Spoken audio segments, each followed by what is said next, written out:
Chào cả nhà đến với kênh của My Vân, vòng quanh cuộc sống. Lâu lắm rồi My Vân mới trở lại với kênh của mình. Vì lâu ngày đó cho nên là hôm nay đó là My Vân muốn làm cái gì đó đặc biệt, thật là đặc biệt nha. Hôm nay mình sẽ nói về một người nghệ sĩ thế kỷ, đó là nghệ sĩ Trần Văn Trạch. Ông là một ca sĩ, nhạc sĩ, diễn viên, là đoàn trưởng nhạc và cũng là người tổ chức đại nhạc hội đầu tiên và cũng là một trong những bầu show đầu tiên của Việt Nam. Ông là một người nghệ sĩ đa tài, có thể nói là ông tham gia trong hầu hết các lĩnh vực như âm nhạc, sân khấu, điện ảnh và tổ chức đại nhạc hội. Và gần như mình cũng có thể nói một điều nữa, đó là hầu hết tất cả những nghệ sĩ ở miền Nam Việt Nam trước năm 75 đó thì tin chắc là ai cũng có ít nhất một lần từng làm việc với ông. Thế hệ nghe nhạc sau này có thể ít biết về ông và tác phẩm của ông là vì cái khoảng thời gian mà ông hoạt động sôi nổi nhất, đó là vào cái thời kỳ nền tăng nhạc Việt Nam vừa mới phôi thai vào thập niên 1940 đến 1950. Ông rất là nổi tiếng với một bài, đó là bài Xổ số kiến thiết quốc gia.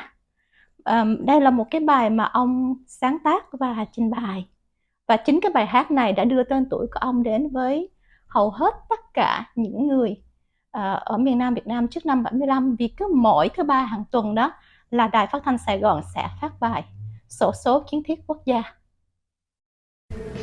Kiến thiết quốc gia mong ở Đồng ta sẽ giúp bao người được đến cửa nhà. Tôi đến với hát sang sau bao lòng than, tâm nguyện kiên trì trong giấc muôn vàng. Triệu phú đến nơi 50 đồng thôi mới lấy xây nhà giàu sang mấy ồn. Một số quốc gia giúp đồng bào ta ấy là thiên nhiên của người Việt Nam. Một số mau lên, số đừng lên, một số mau lên, số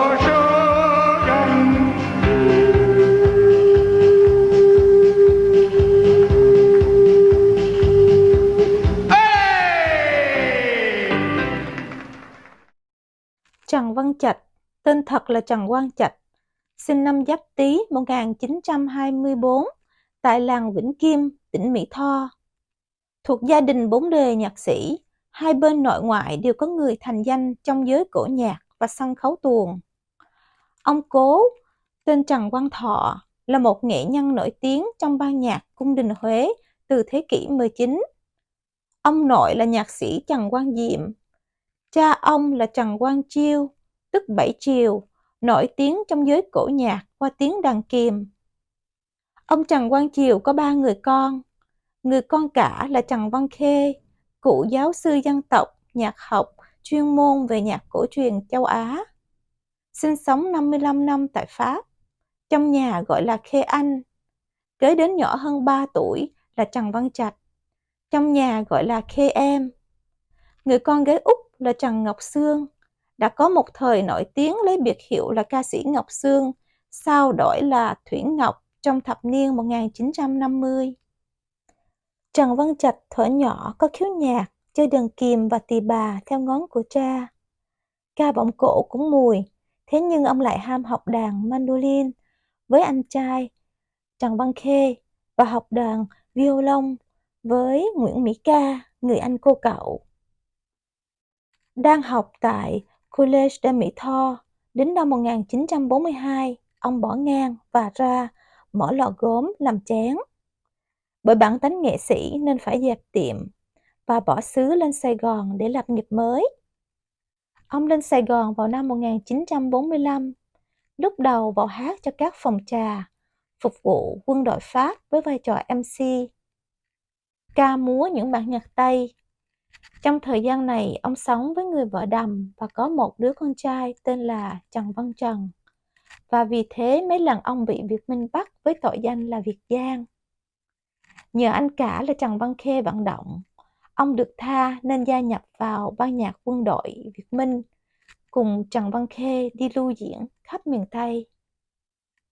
Sau đó, độ khoảng năm 1946-47, ông rời kháng chiến về Sài Gòn, cùng em gái là Trần Ngọc Sương, mở quán nước giải khát tại khu Bàn Cờ bán cho lính Pháp. Traco là tên Tây của ông do các bạn bè đặt cho là vì là vào lúc này, bởi thỉnh thoảng ông hát những bài nhạc Tây nhằm câu khách. Nhạc sĩ Lê Thương là một trong những nhạc sĩ Việt Nam tiên phong viết tăng nhạc, là tác giả của nhiều bài hát nổi tiếng như Lòng mẹ Việt Nam, Hòn Vọng Phu, Con mèo trèo cây cao, Thằng Cuội. Ông cũng là nhạc sĩ Việt Nam đầu tiên viết nhạc hài hước, do phát hiện khả năng hài tiềm ẩn trong con người nghệ sĩ phiêu bồng lãng tử Trần Văn Trạch, nên viết thử nghiệm một bài ca hài cho ông trình diễn, đó là bài Hòa Bình 48, hát nhái tiếng Đại Bác, tiếng máy bay ném bom. Nhờ vậy, Trần Văn Trạch chuyển hướng tự sáng tác những bài hát hài để tự diễn. Sáng tác đầu tay năm 1951 là bài Anh Xích Lô, mang chất hài vui, nhịp điệu nhanh và lôi cuốn. Với giọng ca trầm, mang nét mộc mạc miền Nam như Út Chà Ôn, cộng thêm phong thái biểu diễn mới lạ, vui nhộn, độc đáo, nên Trần Văn Trạch làm khán giả say mê cuồng nhiệt.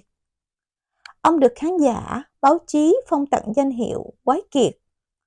Tên tuổi Quái Kiệt Trần Văn Trạch xuất hiện như là một hiện tượng lạ trong nền nghệ thuật Việt Nam suốt gần nửa thế kỷ 20. Trần Văn Trạch viết và biểu diễn thành công tiếp những bài mà nhắc lại thế hệ tuổi 60-70 ai cũng biết, đã từng nghe và mê mệt. Đó là những bài Chuyến xe lửa mùng 5, Cái telephone, Anh chàng thất nghiệp, Cây viết mái, Cái đồng hồ tai, Đừng có lo. Khi nền điện ảnh Việt Nam đang trong giai đoạn phôi thai, khoảng năm 1955, nghệ sĩ Trần Văn Trạch cộng tác với hãng phim Mỹ Phương bên Pháp, do bà Mỹ Phương, chủ nhà hàng Âu Cơ ở Paris, làm giám đốc sản xuất với sự phụ lực của Phùng Thiện Nghiệp và Eric Lê Hùng, bấy giờ là đạo diễn nổi tiếng ở Paris. Hai cuốn phim được quay là Lòng Nhân Đạo vào năm 1955 với Trần Văn Trạch, Kim Cương, Hà Minh Tây thủ vai chánh, và phim Giọt Máu Rơi quay năm 1956 với Trần Văn Trạch và Kim Cương. Trần Văn Trạch sau đó rời hãng phim Mỹ Phương để cộng tác với người Tàu ở Chợ Lớn để lập hãng phim Việt Thanh, và tự làm đạo diễn cho hai cuốn phim về truyện cổ tích Việt Nam. Đó là hai cuốn phim Thoại Khanh Châu Tuấn vào năm 1956 với Kim Cương, Văn Hùng thủ vai chánh, và Chương Chi Mỹ Nương với Trang Thiên Kim và La Thoại Tân. Năm 1957, Trần Văn Trạch bị bệnh thập tử nhất sanh suốt cả năm. May nhờ có bác sĩ Phan Văn Đệ cứu sống. Cũng vì vậy mà ông từ giã nghề điện ảnh Việt Nam. Lúc đó, nền điện ảnh Việt Nam bắt đầu được phát triển mạnh với nhiều đạo diễn chuyên nghiệp được đào tạo bài bản, cùng những tài tử điện ảnh tài năng như Lê Quỳnh, Kiều Trinh, Kiều Hạnh. Sau biến cố tháng 4 1975, ông sống âm thầm cho tới tháng 12 năm 1977 thì rời Sài Gòn sang Paris. Từ đó trở đi cho tới ngày từ trần là 17 năm, nghệ sĩ Trần Văn Trạch vẫn âm thầm hoạt động trong văn nghệ. Có một dạo đi đóng kịch với một đoàn hát của Pháp, lưu diễn khắp các tỉnh thành ở Pháp, rồi thỉnh thoảng đi đóng một vài vai phụ trong các phim của Pháp. Rồi ông tạm ngưng làm việc cho Pháp để xoay ra làm nghề khác để sinh sống. Thời gian này gần như Trần Văn Trạch không sáng tác nữa, hay nói đúng hơn là trong 17 năm ông chỉ sáng tác có vài bài. Có lẽ là do cuộc sống mới ở hải ngoại thúc hối con người ta phải luôn luôn chạy với nhịp sống quá ồ ạt. Ông vừa phải lo việc bảo lãnh vợ con sang Pháp, vừa phải lo kiếm công việc để mưu sinh. Tháng 4 năm 1994, Trần Văn Trạch từ giã cõi trần sau vài tháng nằm nhà thương tại Pháp vì bệnh viêm gan. Nếu nói như câu ngạn ngữ của người Ăn Lê, cuộc sống thành công là khi mới chào đời, ta cất tiếng khóc. Trong khi người thân chung quanh tươi cười, ta hãy sống thế nào để khi từ giã cõi đời, mọi người khóc, còn mình thì mỉm cười ra đi. Thì quái kiệt Trần Văn Trạch đã có một cuộc sống thành công. Về tiểu sử của nghệ sĩ Trần Văn Trạch cũng như là con đường sự nghiệp của ông đó thì chúng ta nghe rất là nhiều và cũng tìm thấy được thông tin trên mạng rất là nhiều. Tuy nhiên thì có một điều đó là My Vân rất là tò mò, đó là về cuộc sống của ông cũng như là đời thường của ông như thế nào. Thì cái này thì chắc là ngoài My Vân ra thì cũng có rất là nhiều người tò mò cái việc này. Thì hôm nay đó là My Vân có một cái cơ duyên, đó là gặp được chị Hà Trần, là trưởng nữ của bác Trần Văn Trạch. Thì trước hết là em xin cảm ơn chị đã đến với cái buổi tâm tình ngày hôm nay. Và trước khi mình bắt đầu buổi tâm tình đó thì chị có lời gì muốn gửi đến những người đang xem cái chương trình của kênh của My Vân không? Trước hết xin chào tất cả mọi người và khán thính giả, và cảm ơn My Vân đã cho Hà có dịp để nói chuyện với My Vân. Thì Hà sống ở Paris. Hôm nay thì sẽ nói về ba của Hà, là các anh chị sẽ được biết cuộc sống của gia đình. Cảm ơn chị. Như là cách đây khoảng chừng như là hơn một năm trước đó, là cuối năm 2023 đó, thì em có đi dự một cái buổi hòa nhạc của chị ở quận 8 ở Paris. Và cái buổi phải nói là cái chương trình rất là hay và rất là đẹp. Thì em có nghe kể đó là từ nhỏ đó là chị được ba của chị hướng dẫn để mà học dương cầm. Thì chị có thể cho em biết là cái quá trình bắt đầu như thế nào hay không? Hồi nhỏ thì hồi lúc 6-7 tuổi ba dắt Hà đi học đàn, không cần biết Hà thích hay không thích, nhưng mà dẫn dắt đi học đàn ở trong xóm của một người thầy giáo dạy piano. Thành ra từ đó thì Hà tiếp tục đàn. Và em cũng biết đó là trong gia đình của chị đó là đã có thể nói chị là thế hệ thứ 5 rồi để mà đeo đuổi cái nghề âm nhạc. Thì thế hệ thứ 6 mình đó là có ai không chị? Hà có một người em con gái ở Canada cũng biết đàn tranh một chút, một người em trai biết đánh trống, nhưng mà không ai tiếp tục, bởi vì học đàn là học, nhưng mà để thành một nghề nghiệp thì phải có ý chí và phải có nhẫn nại. Thành ra chỉ có một mình Hà là tiếp tục theo con đường của ba thôi. Em được biết đó, là ông cố của chị, tức là nhạc sĩ Trần Văn Diệm đó, muốn đặt tên cho con cháu là có Bộ Thủy. Thì thành ra đó là ông nội của chị đó là tên là Triều, tức là dòng nước. Rồi đến bác của chị tên là Trần Văn Khê, Khê là khe suối. Rồi đến ba của chị là Trần Văn Trạch, là ao, là đầm nước. Rồi là đến chỉ có người cô nữa tên là Trần Ngọc Sương, tức là giọt nước. Rồi sau nữa đó, thế hệ sau là chị lại có người anh họ tên là Trần Quang Hải, tức là biển. Và đến chị đó, chị tên là Trần Thị Nguyệt Hà, là sông. Như vậy thì trong nhà của chị đó còn có ai mà có cái tên là mang ý nghĩa về nước nữa không? Trong nhà thì không còn ai là nước hết, nhưng mà Hà muốn cho My Vân và khán giả biết một chút là tên lót của Hà là Nguyệt Hà. Bởi vì sao có chữ Nguyệt? Bởi vì khi ba Hà gặp má Hà rồi thì lấy cái họ của mẹ là chữ lót của mẹ là Nguyệt, tại vì mẹ cũng là Nguyệt Hồ, hồ cũng là một cái hồ ao, hồ nước. Thì Hà là Nguyệt Hà. Người em thứ hai thì hơi bị lạc đi, không phải là nước mà là Nguyệt Hiền.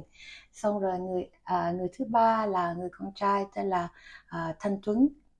Thì sau Hà thì không còn có nước nữa. Khi mà chị nhắc về mẹ của chị đó thì dường như đó là em không có tìm thấy được bất cứ một cái thông tin nào trên mạng nói về cô Nguyệt Hồ, mẹ của chị.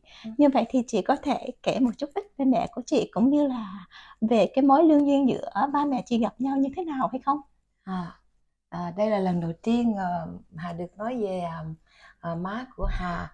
Người Nam thì nói má, chắc người Bắc thì nói mẹ, thì thôi giờ mình nói má. Má của Hà tên là Lê Thị Nguyệt Hồ.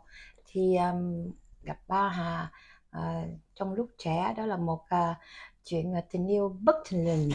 Bất thình lình thì thì cuộc tình được tiếp tục thì ngày hôm nay Hà mới có mặt ở đây. Và là thì Mã Hà là một người không phải là người nghệ sĩ mà là một người về thương mại, về nữ trang. Và là thì hôm nay các anh chị biết Mã Hà một chút. Em có thấy chị có cho xem hình đó thì bà gái lúc trẻ rất rất là đẹp, chắc chắn là hồi trẻ chắc chắn cũng phải là Hoa hậu hả? Wow, hoa hậu. Thành ra ngày hôm nay Hà cũng được chút xíu. Như vậy có nghĩa là cuộc tình bất thình lình này có là gọi là tiếng sét ái tình ha? Tiếng sét ái tình. Và nhờ tiếng sét ái tình cho nên có chị. Dạ đúng rồi, thành ra ngày hôm nay cảm ơn. Rồi thì em muốn hỏi một điều nữa, đó là sau năm 1975 đó, thì 2 năm sau tức là năm 1977 thì ba của chị sang Pháp định cư, và sau đó đó chị và mẹ chị mới sang đến đoàn tụ gia đình. Thì gia đình chị sang đây vào năm có nghĩa là chị và mẹ của chị cũng như hai em của chị là sang đây vào năm nào? Gia đình sang 1981. Đi qua bằng Bảo Lãnh. Trước đó thì cũng lục đục, cũng chui tàu, nhưng mà sau đó thì đi bằng máy bay qua, bởi vì ba Bảo Lãnh. Và cái khi mà mình đến một cái đất nước mới, nhưng mà lúc đó chị cũng còn khá nhỏ đúng không? Thì với chị đó, cái thời điểm đó đó thì cái buổi gọi là gì, cái buổi bắt đầu ở nước Pháp này như thế nào? Chị có những cái ký ức hay kỷ niệm gì đặc biệt vào cái thời điểm đó với gia đình của chị không? Câu hỏi này thì Hà nghĩ là tất cả những người Việt Nam sang nước ngoài lúc đầu thì lúc nào cũng hơi lộn xộn, có những chuyện bất thình lình và bất ngờ, nhưng vì lòng yêu nước thì vượt qua tất cả mọi sự khó khăn trong lúc đầu. Không có cái gì dễ dãi hết khi một người từ xa đến một nước ngoại quốc.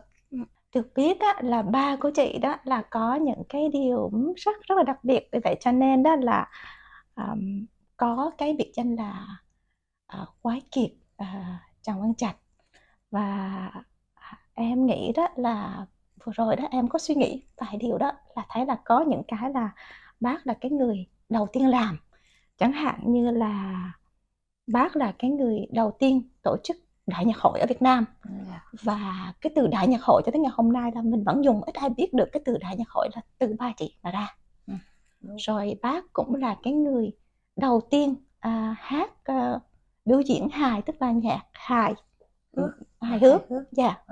Rồi một điều nữa đó là bác lúc mà bác sang bên Tây này nè, thì vào năm 1960 đó, thì bác cũng là người đầu tiên hát playback khi mà thu hình trên những cái đài truyền hình ở bên này, khi bác hát cái bài Chuyện mưa biên giới bên đây. Thì tin chắc là còn mấy cái nữa hay là nhiều cái nữa đầu tiên nữa, thì chị có thể nói thêm không? Thì bà Hải mang cái tên là Quách Kiệt Trần Văn Trạch, thì chắc chắn là có những chuyện rất lạ mà hôm nay thì Hà được nói ra. Là Hà nghĩ là ba Hà là một người đầu tiên đem người múa rối về Việt Nam. Rồi cái thứ hai nữa là ba Hà là người đầu tiên để tóc rất dài, bởi vì cái đó là làm cho người Việt Nam thấy kỳ cục, tại vì tóc dài mà còn quăng. Thì quăng chắc quăng giống em á. Thì có giống vậy. Rồi cái thứ ba là mua một chiếc xe Mercedes rất là to mà kỳ dị. Rồi cái thứ tư là đem một con chó ở bên Việt Nam, ở bên Pháp về, to thật là to, xong rồi cột vô trong nhà, cột vô trong cái ghế thì nó kéo ghế đi cùng nhà hết. Thành ra đó là những chuyện bất bình thường. Nhưng mà là một cuộc thú vui thôi. Nhưng mà muốn nói là ba Hà có những ý kiến rất là lạ, thành ra được mang tên Quái Kiệt. Ba của chị đó là một người nghệ sĩ nổi tiếng, và là luôn luôn ở bên ngoài luôn luôn mang tiếng cười cho mọi người. Như vậy thì khi ở nhà đó, bác có hay coi hài hay là chọc cười vợ con không? Thường thường thì người ở ngoài thì mình làm hề, mình làm vui, nhưng mà khi về nhà thì không còn những cái cuộc vui nữa, mà là một cuộc sống. Thì ba Hà là người ít có nói, nhường nhịn và chấp nhận, chứ không có về kể chuyện vui nữa.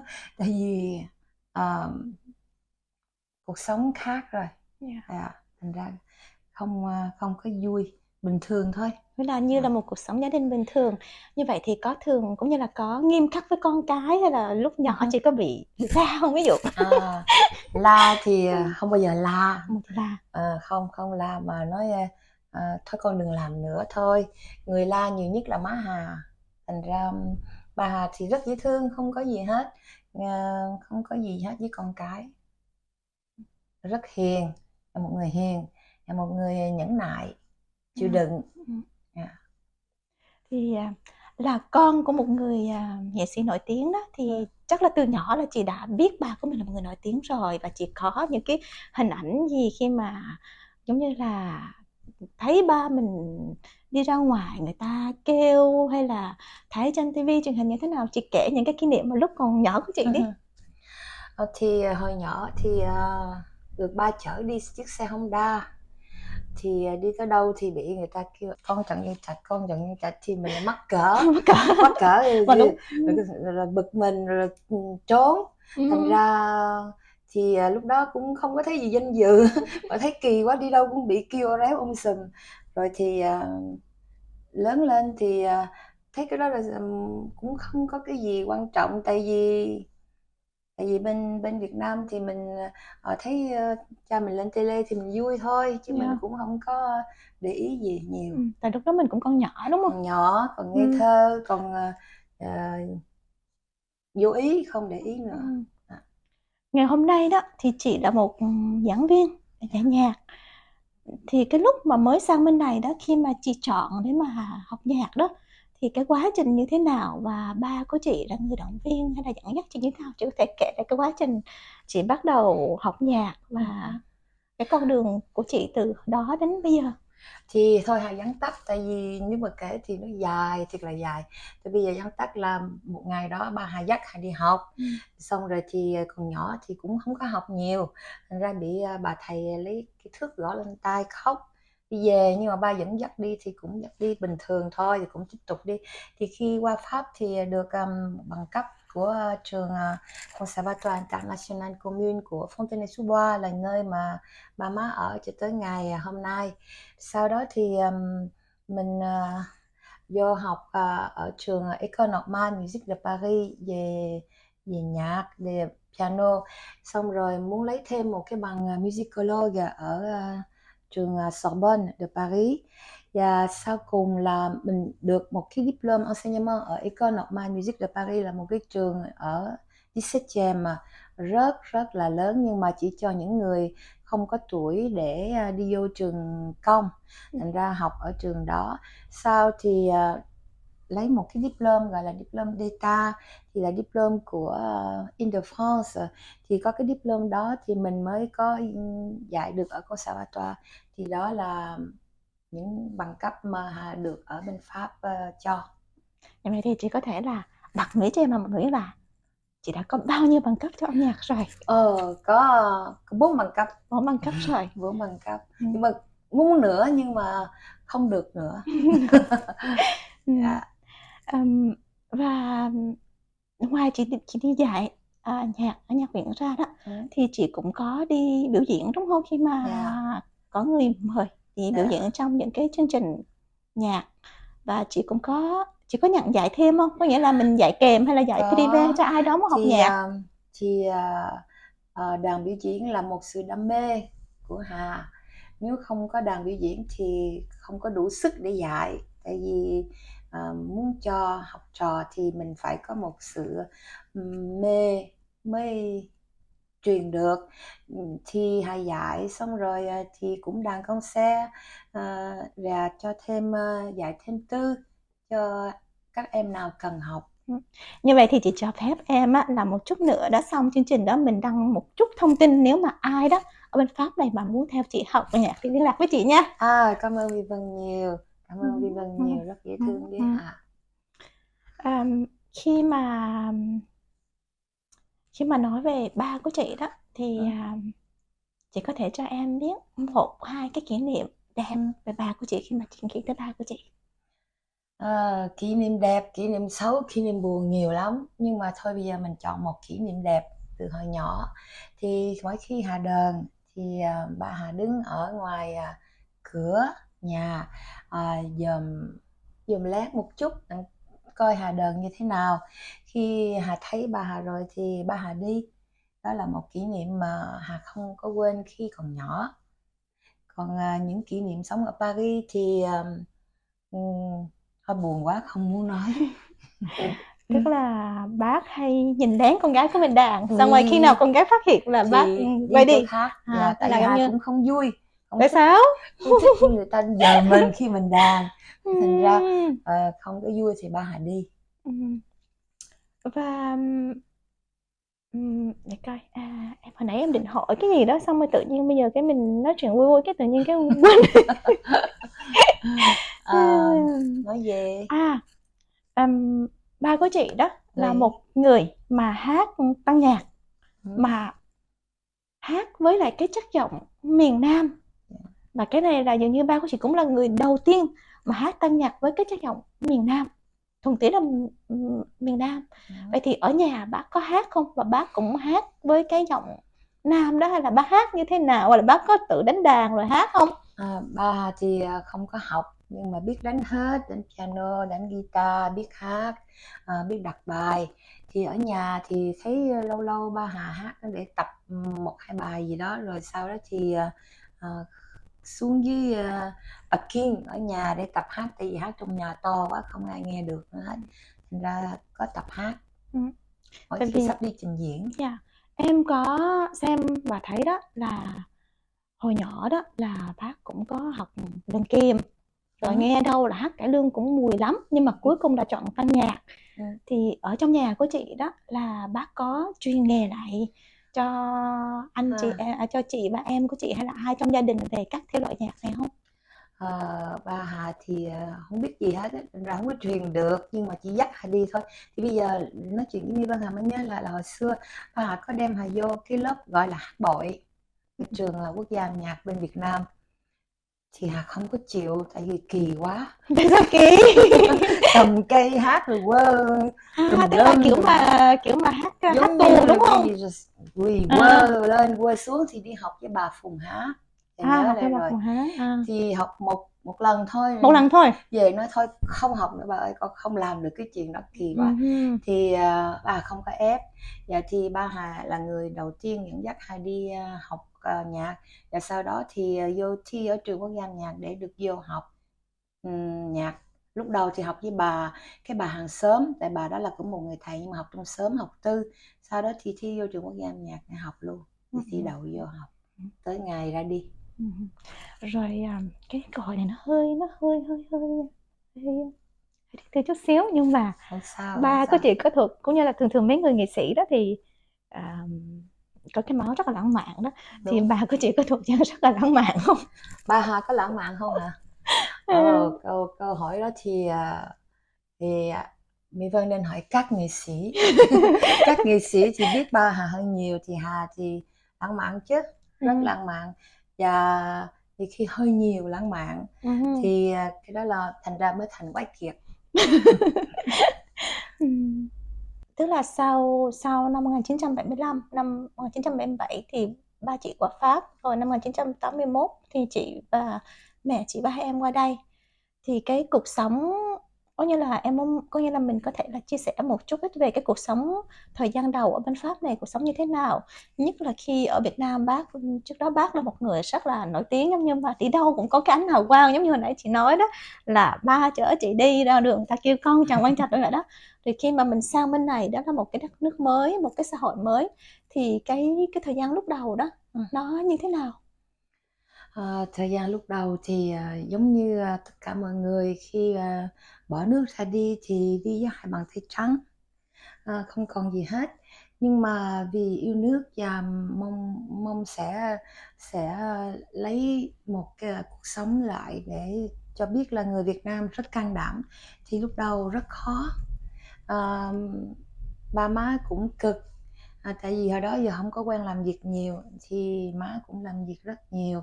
Bà Hà thì trước đó làm việc trong một cái nhà hàng, không biết bưng đồ ăn thì bưng đổ tùm lum.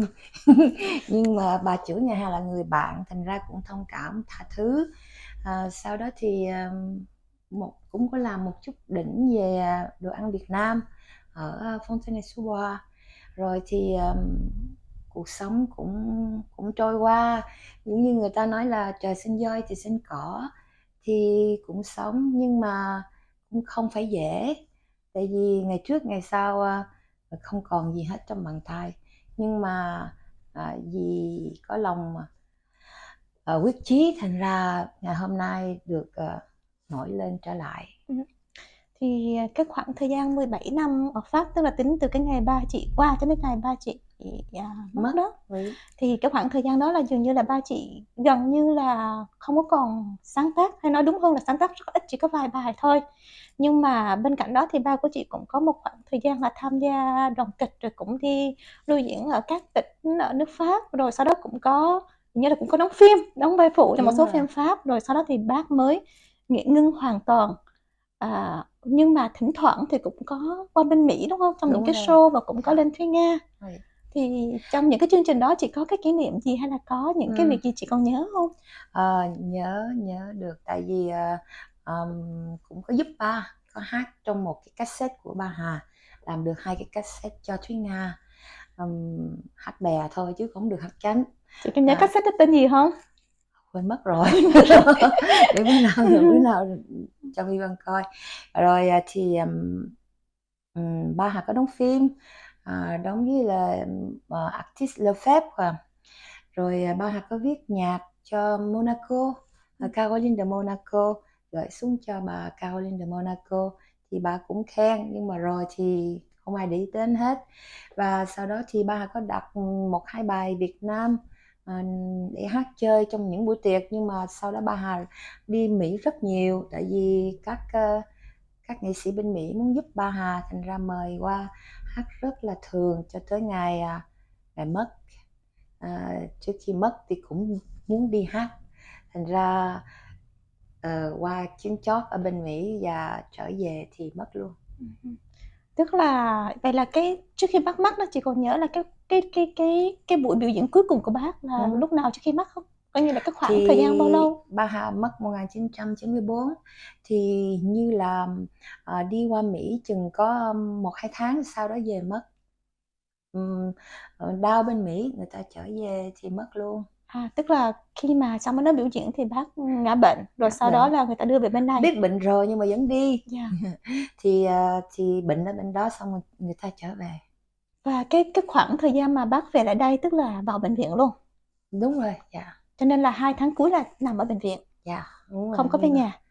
Không, tại vì bệnh nặng quá mà vẫn muốn đi hát, thành ra bây giờ phải đi vô thẳng nhà thương luôn, không về nhà nữa.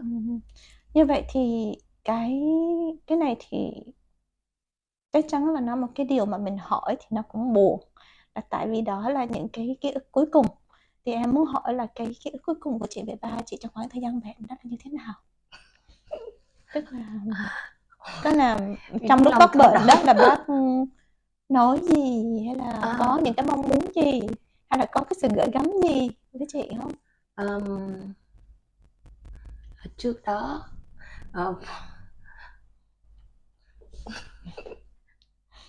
thì trước đó có gặp Hà, nhưng mà nói là ráng ở lại giúp má, thì c'est fini. Rồi hiện giờ thì bác an nghỉ ở đâu? Ý em là ở nghĩa trang nào? Và ba Hà thì được chôn ở cimetière communal de Valenton, gần Créteil. Những nghĩa trang rất to mà không ai đến thăm hết. Vì cũng không ai biết nằm ở đâu. Thì em nghĩ đó là tại vì không ai biết, chứ bây giờ thì biết rồi thì tin chắc là những ai từng quý mến bác, ngưỡng mộ bác chắc chắn sẽ ghé qua thăm. Tại vì đó là những người giống như là em nghĩ là những người mà khoảng chừng từng sống ở thập niên 60-70 đó, thì ai cũng biết Quán Chị Trần Văn Trạch hết. Và đó là một cái một cái ký ức là tại vì Quái Kiệt Trong Văn Trạch đã mang lại những cái tiếng cười nghiêng ngã cho những người sống ở đã từng sống ở Việt Nam trong thời điểm đó. Nhưng mà sau này My Vân không biết là ba đặt bài hát rất buồn, hát toàn bài buồn không hát bài vui nữa. Tức là những cái bài sau này bác sáng tác bài buồn. Có một bài nào mà chị nhớ không trong những bài buồn đó? Bài bây giờ nói thì không nhớ. Có bài Không của Nguyễn Anh Chính, rồi bài hát không nhớ được nữa. Khi mà mình nói tới những bài hát đó, thì có một bài ba của chị sáng tác và biểu diễn hát rất là nổi tiếng, và bài đó ai cũng biết hết, đó bài Xổ số kiến thiết quốc gia. Rồi một bài nữa đó là bài của nhạc sĩ Nguyễn Văn Đông, đó là bài Chiều Mưa Biên Giới, mà ba của chị hát là tiếng miền Nam. Bây giờ sẵn dịp ở đây đó thì mình không có chuẩn bị gì, nhưng mà chị cũng là một người theo nghiệp cô ba và đàn á, thì những cái bài đó chị có đàn được không? Thì đặc biệt cho My Vân thì Hà sẽ đàn bài Xổ số kiến thiết quốc gia cho My Vân. Như vậy thì mình đàn nha.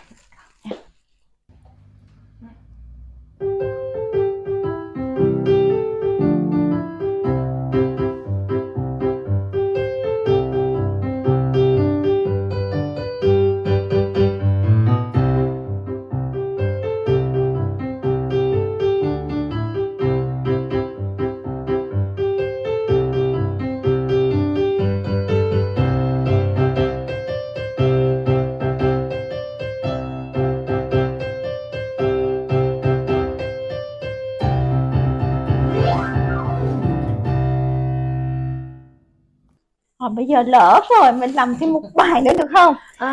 Không biết được không? Ở nhà của chị đó là 5 đời rồi, từ cổ nhạc rồi hát tuồng rồi tới ba của chị đó, mặc dù theo cổ nhạc và sau đó sang tăng nhạc, và tới chị bây giờ là đánh piano và theo nhạc phương Tây. Như vậy thì chắc là chị cũng phải biết đánh nhiều thể loại đúng không? Thì Hà cũng đánh cho vui thôi. Hay là bây giờ mình thử cái bài cũng nổi tiếng lắm luôn đó, là bài Chiều Mưa Biên Giới của nhạc sĩ Nguyễn Văn Đông. Cái bài này thì ba của chị hát là không có đối thủ, là tại vì ổng có một cái chất giọng riêng của ổng. Bây giờ mình đàn bài này ha. Nếu My Vân muốn thì Hà đàn, nhưng mà không biết ai hát. Chị biết hát không? Em không biết hát, chị hát được không? Không, Hà không hát luôn. Chị chắc phải mời. Ở đây mình chỉ có 3 người thôi, giờ mình mời cái anh camera lên hát giùm mình đi. Anh chịu khó lên hát đi anh, không có người khác.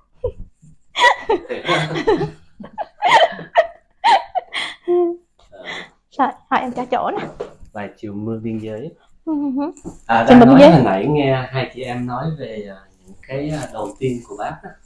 Thì cái bài mà Chiều Mưa Biên Giới này cũng là một trong những bài nhạc vàng đầu tiên của nhạc sĩ Nguyễn Văn Đông.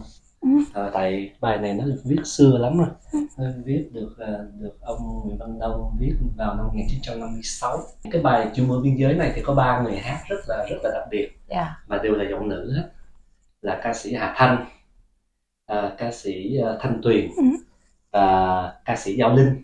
Có thể nói là 3 người nữ ca sĩ mà gắn bó nhất với cái dòng nhạc của Nguyễn Văn Đông. Nhưng mà nói về giọng nam đó, thì phải nói là chất giọng của bác Trần Văn Trạch hát cái bài này thật là xuất sắc, và cho đến ngày hôm nay mình vẫn chưa có tìm lại được cái chất giọng thuần túy đặc sệt miền Nam mà ngọt như mía lùi hát được cái bài Chiều Mưa Biên Giới.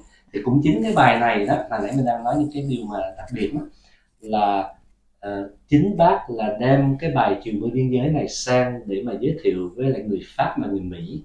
Tại vì trong một năm bác ở bên đây năm 1960 đó đến 1961 thì đài truyền hình Europe 1 với lại đài truyền hình Pháp France Télévision có thâu âm và thâu hình cái bài này, và bác lên sân khấu, lên truyền hình của Pháp, bác hát playback bài này. Tự nhiên bị gây áp lực nha. Phải hát giọng nam nữa. Để em đi xuống dưới đây, anh hát tự nhiên. Cái lời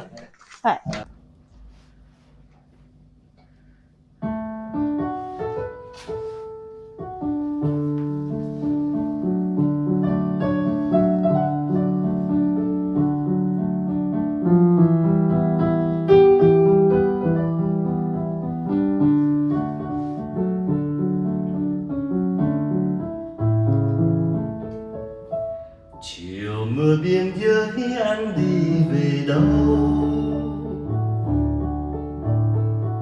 Sao con đừng ngóng nơi giang đầu? Kia rừng chiều âm u rét mướt, chờ người về vui trong giá buông, người về bơ vơ. Tình anh theo đám mây trôi chiều hoang, chẳng còn khuyết mấy hoa không tàn. Cờ về chiều tung bay phất phới, gợi lòng này thương thơm nhớ nhớ. Bầu trời xanh lơ, đêm đêm chiếc bóng bên trời, vầng trăng sẽ đôi, vâng in hình bóng một người xa xôi. Cánh chim tung trời, một vùng mây nước, cho lòng ai thương nhớ ai. Về đâu anh hỡi mưa rơi chiều nay, lưng trời nhớ sắc mây pha hồng.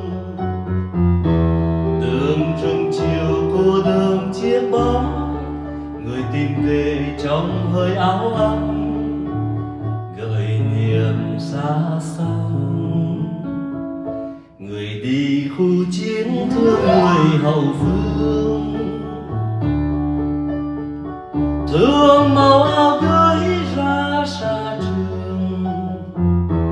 Lòng trần còn tơ vương khăn tướng, thì đường trần mưa bay gió cuốn. Còn nhiều anh ơi.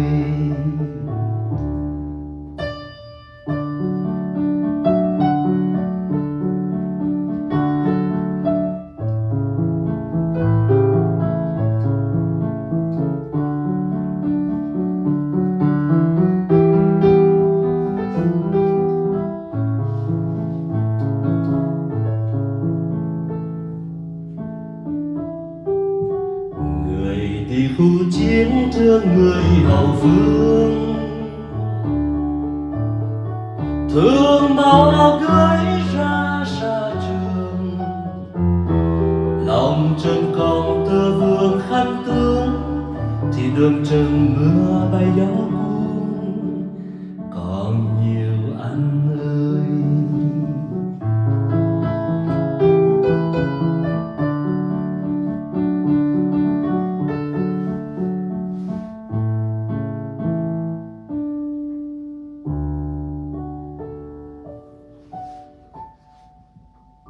Cảm ơn chị Hà đã dành thời gian cho buổi tâm tình ngày hôm nay.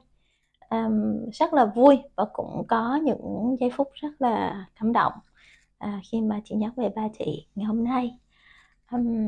Người Ăn Lê đó họ câu ngạn ngữ là, để My Vân thử nhớ nha, là cuộc sống thành công đó là khi mình chào đời với tiếng khóc đó, thì những người thân xung quanh mình cười vui, và khi mình mỉm cười ra đi đó thì những người xung quanh mình khóc. Thì nếu nói như vậy thì bác đã thành công trong cuộc sống, và tin chắc là bây giờ thì ở nơi trên suối bác cũng đang mỉm cười. Đặc biệt là nếu mà hôm nay mà bác nhìn thấy được là con gái của bác ngồi đây có cái buổi tâm tình nhớ về bác, cũng như là đã đàn những cái bài nhạc mà bác đã từng hát. Trước khi mình chấm dứt đó thì chị có lời gì muốn nói không? Nói nhiều lắm nhưng mà thôi thì gắn gọn lại. Trước nhất rất hân hạnh được nói về ba của Hà, và được các anh chị, các bác, cô nhớ đến. Thì mong rằng là ba Hà sẽ ở mãi trong lòng tất cả các quý vị nhà. Thì Hà cũng cảm ơn rất nhiều My Vân và anh Tùng đã cho Hà có dịp được nhắc lời ba Hà những kỷ niệm rất đẹp. Và ba Hà cũng cảm ơn tất cả các anh chị và các quý vị khán giả.